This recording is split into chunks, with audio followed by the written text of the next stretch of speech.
Assalamualaikum warahmatullahi wabarakatuh.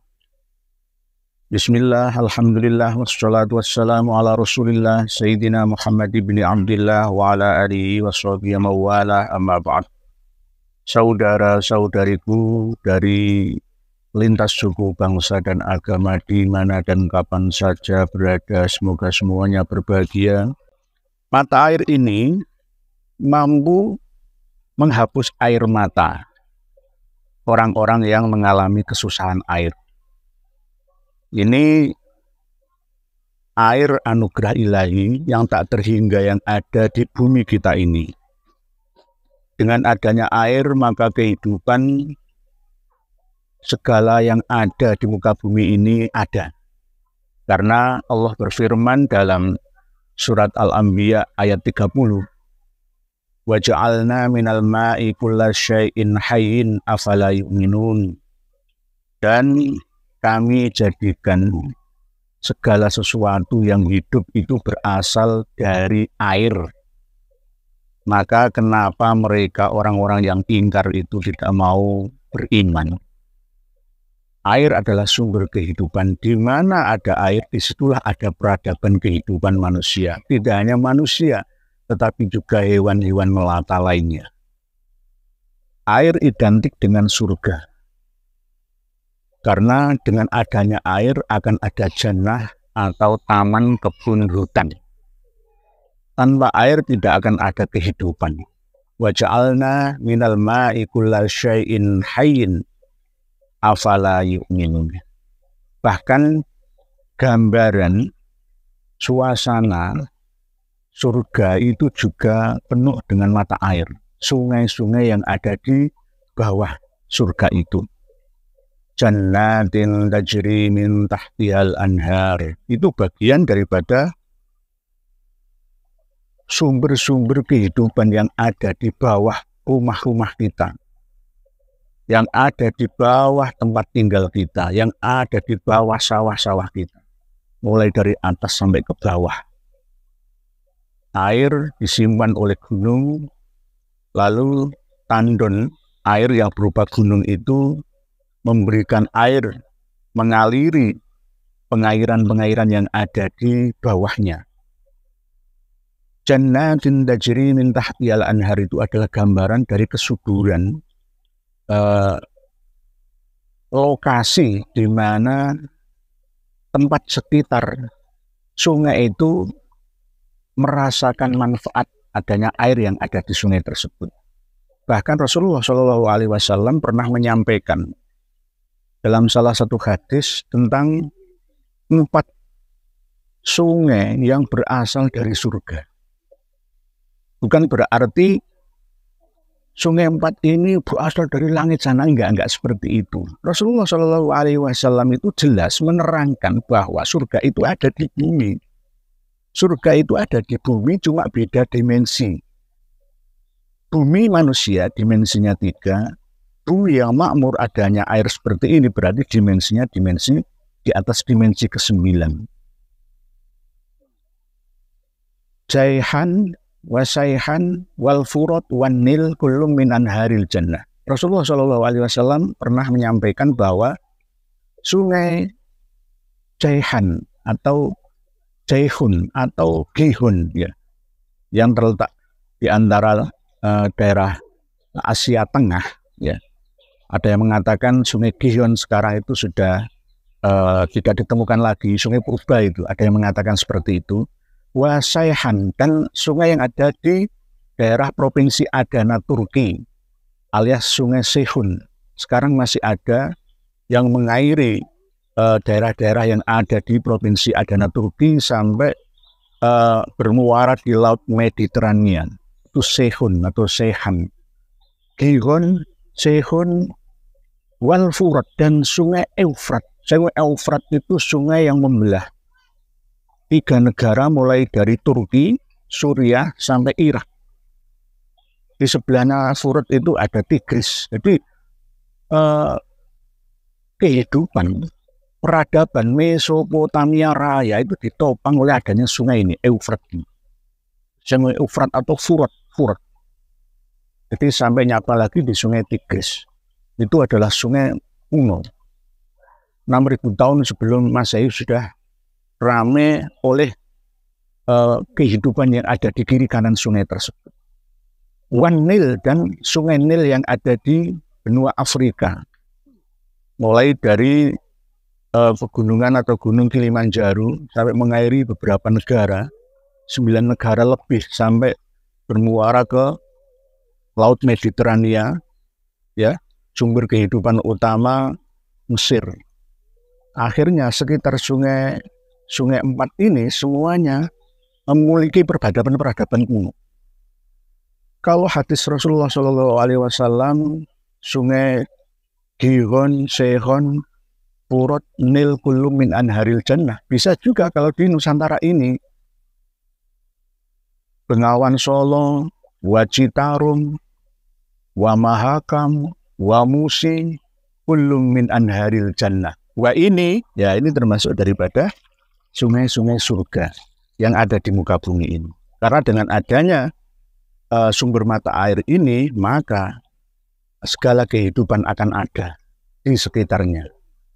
Karena segala sesuatu yang hidup itu bermula dari air, termasuk manusia. Kita semua ini juga diciptakan oleh Allah Subhanahu wa Ta'ala dari setetes air yang namanya nutfah. Itu juga berupa zat cair, air. Para pemirsa dan pendengar sekalian, rahimakumullah. Dulu kita memiliki pemahaman bahwa surga itu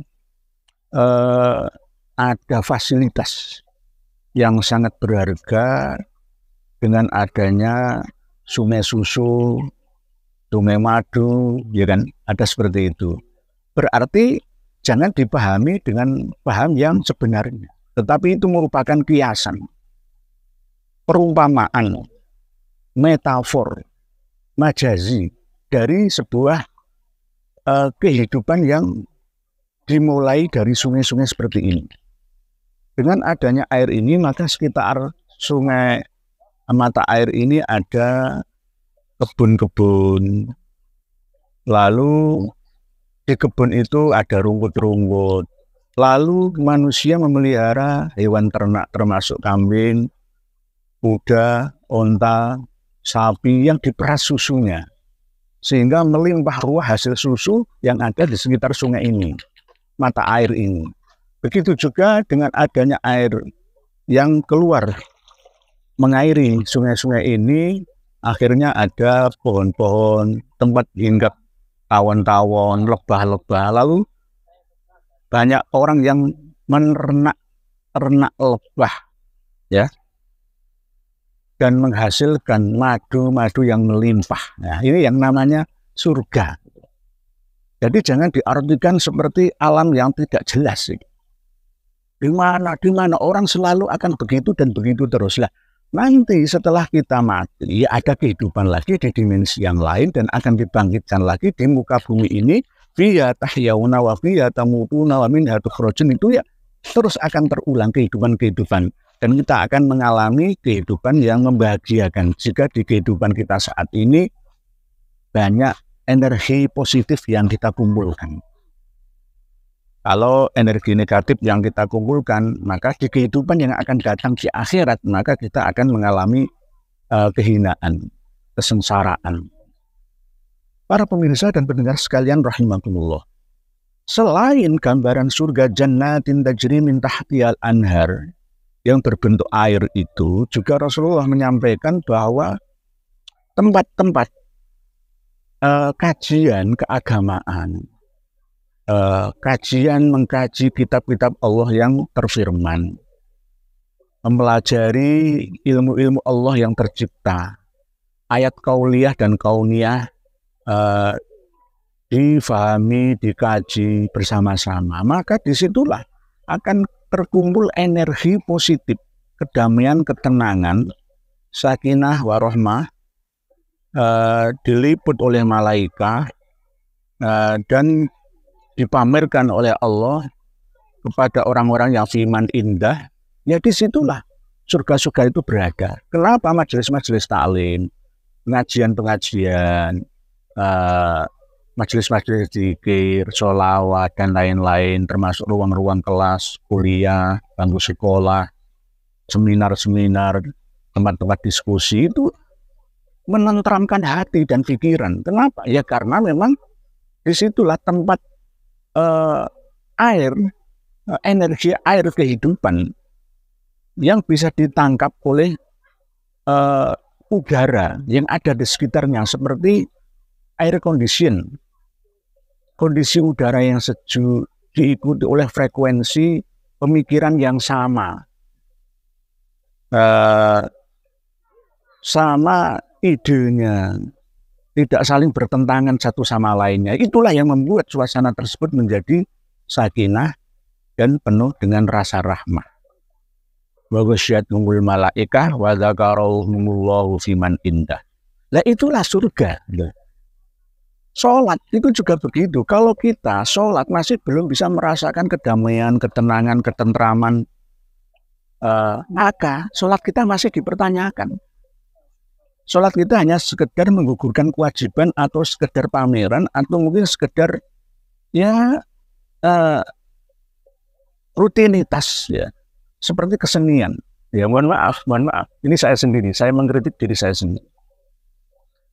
Oleh sebab itu di Surabaya dosen saya itu pernah menyampaikan, dan sampai sekarang juga ada bukunya, yaitu terapi sholat bahagia.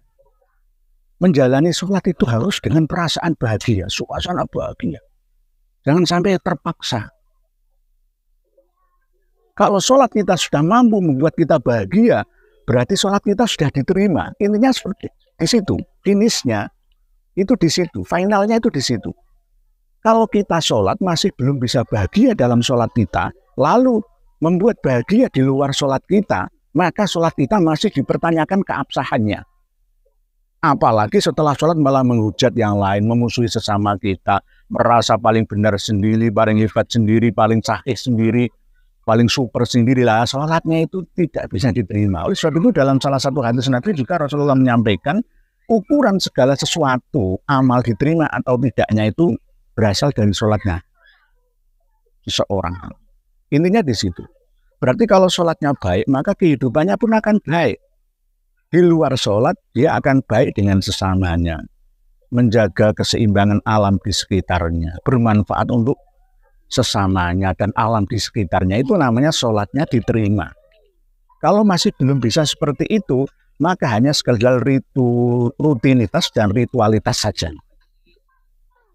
Para pemirsa dan pendengar sekalian, kembali kepada bahasan tentang waja'alna minal ma'i kulla syai'in hayyin afala yu'minun. Bahwa memang Rasulullah SAW menyampaikan 14 abad yang lalu, lebih itu tidak salah. Gambaran surga itu ada di bumi kita ini, ya saat ini. Dan nanti, gitu loh. Sekali lagi jangan sampai diputus loh. Oh berarti Ustadz sesat ini surga kok sekarang. Kita berbicara logika saja. Bukan berarti tidak menggunakan dogma, tetap dua-duanya. Sudah saatnya ini dibuka untuk diketahui semuanya. Supaya kita ini banyak syukurnya kepada Tuhan Sang Pencipta kita. Kita tidak pernah meminta, dikasih sendiri oleh Allah Subhanahu wa Ta'ala seperti ini. Sumber mata air yang begitu jernih, bersih seperti ini tidak pernah kita jumpai ada di daerah lain, di tempat yang tandus, di Afrika, di Palestina, Gaza, di tepi barat yang ada cuma sumur-sumur. Kalau ini keluar sendiri, ini asli, langsung bisa diminum. Kalau saya minum, alhamdulillah, bismillah, alhamdulillah. Awalan wa akhiran. Ini adalah gambaran daripada anugerah Allah yang tak terhingga. Jangan sampai dengan adanya anugerah ini kita dikibuli, disugesti untuk semakin menjauhi apa yang telah Allah berikan untuk kita ini, dengan cara dijanjikan sesuatu yang tidak jelas. Betul. Ada kehidupan surga rohani, dimensi di atas dimensi kita 3 manusia. Tapi Itu nanti akan kita bahas pada sesi yang berbeda. Ini kita berbicara surga 3 dimensi. Surga kita. Rasulullah sudah menerangkan itu. Demikian, wal afu minkum wallahu a'lamu bissawab. Akhirul kalam, wassalamualaikum warahmatullahi wabarakatuh.